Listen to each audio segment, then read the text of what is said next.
The elites are running scared, and Saskia Breckenmacher from Carnegie Mellon has all the evidence we need to say that the conservative revolution is here and the left wing is running with the last gasps of a dying ideology. Let's go. Welcome back to the channel. I am the only based therapist that I know of that remains alive today, defending traditional and conservative values, and we have a banger because the left is running scared. But before we get too deep into it, please like, share, subscribe, comment, and hit the bell because almost a very small percentage of my subscribers actually get notified when watching videos, when I post a video. Let's get into it.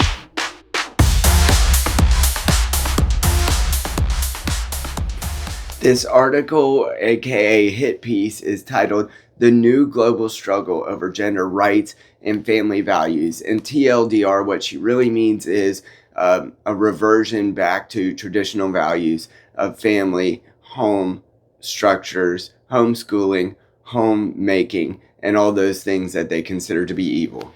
Breckenmacher states the most striking manifestation of the global gender backlash has been the rollback of gender equality policies. And what she really means is Roe v. Wade in America, which happened over the last couple of years, along with what she sees might be on the horizon with some of the other policies when a conservative government is in power. But this really goes much deeper than a governmental belief structure. It has much to do with the policies that they are trying to rewrite what family looks like, what family structures mean, and what is considered a natural family. Her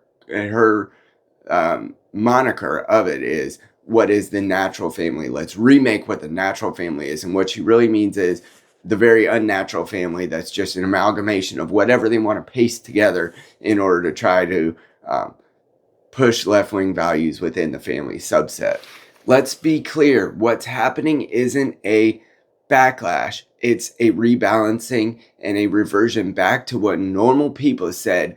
We don't want the consensus that has been arrived at about what our family structures are supposed to look like and what our value systems are supposed to look like. We don't want it, and that might be a pendulum swinging back, but it has nothing to do with a backlash. It is the forefront of what Western civilization was built on, and you can't backlash to that. It's just a reversion to the mean. One of the parts that she says persistently throughout this article is she is afraid of and complains that new legislative efforts have curtailed rights related to sexuality education.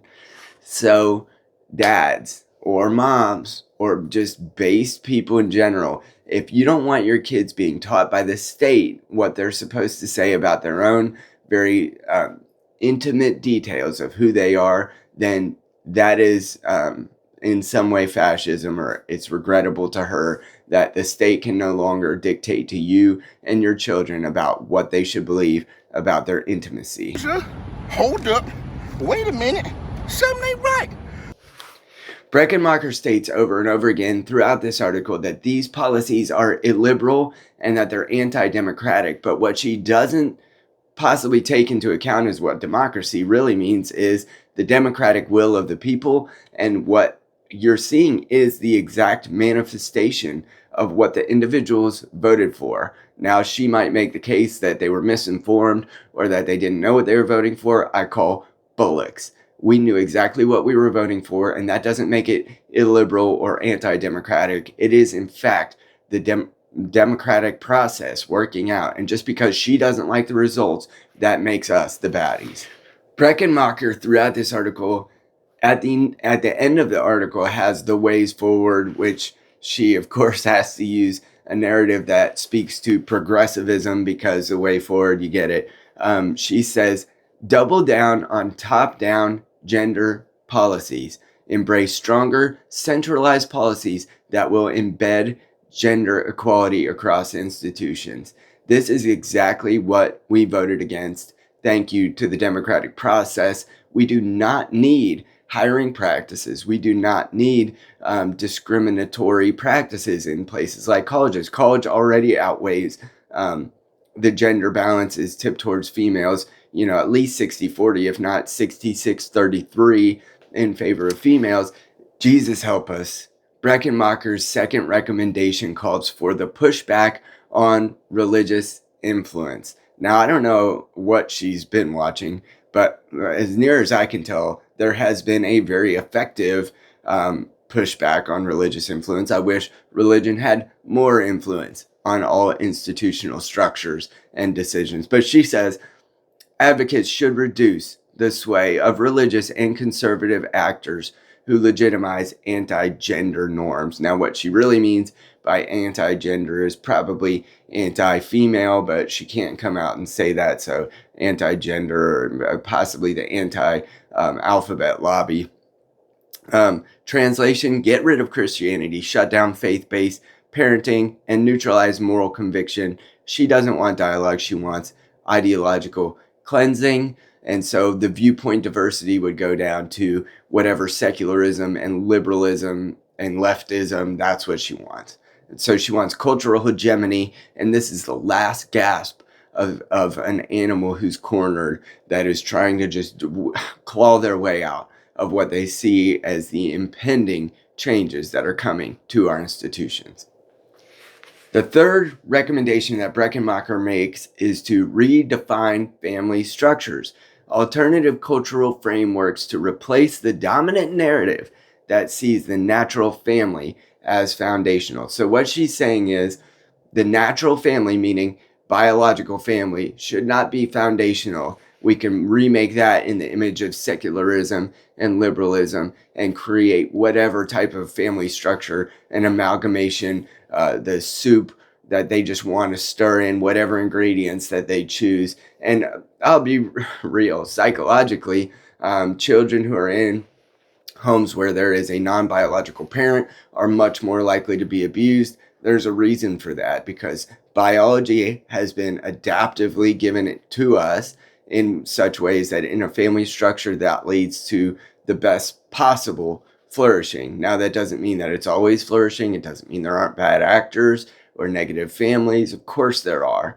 but the best possible outcomes come out of the biological family structure. But she's trying to say, whatever structure you want to build a family on, that's going to be what we make it. So natural families, those are out.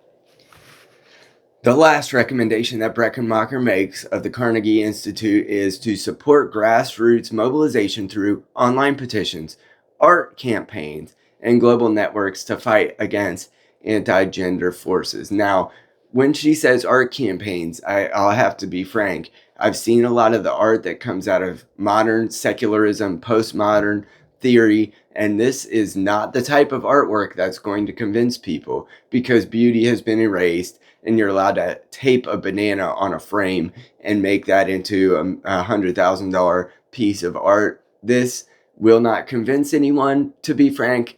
They've already done all these things. They've already done art campaigns. They've already done online petitions. They've already done global networks to fight against this. That's part of the reason why they had this backlash in the first place, was because they did all those things and everybody got freaking sick of it. And to be honest, this is what we voted for. Come at me. Secondary to that point is she calls these things grassroots when she's writing from one of the most gigantic think tank institutions in the entire world, calling for a grassroots. Guess where the grassroots motivation needs to come from? The grass. She's from the upper treetops calling for a grassroots movement funded by NGOs and other siphons, just as such were being made evident when USAID was eliminated, or at least stomped down a little bit in recent history. We know what kind of grassroots you're trying to start, and it's the top one that sprinkles down from the tops of the trees, and you try to fertilize that growth. It's not going to work this time because, frankly, 51% of people voted against it. And when there's cultural hegemony, people are much less likely to go grassroots and have an upswell in any realistic way, because they don't think they're going to win.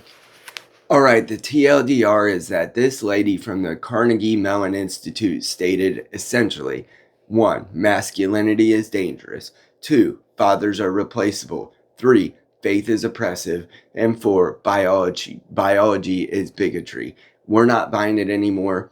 There is not a man who's going to get up at 5 a.m. or earlier and go pick up your garbage who is interested in oppressing this lady from the Carnegie Institute. Where's the cultural power lie? Is it with him or with her? And to be frank, he doesn't even want cultural power. He wants to provide for his family and to provide for his community and to be like a normal guy who probably watches sports and drinks on the weekends or whatever he wants to do. This lady is the one who has cultural power. This lady is the one with all the funding. This lady is the one with all the degrees. And she is telling us that the guy who is trying to have a traditional family is the one in power and the one that they need to be worried about receiving oppression from. Are you freaking kidding me? I can't stand it. If Carnegie wants a fight, they'll get one. And if they want this to be a culture war, to be honest, we didn't start it. But we will finish it because it won't be a war based on hate. It will be based in truth. And the truth is undefeated.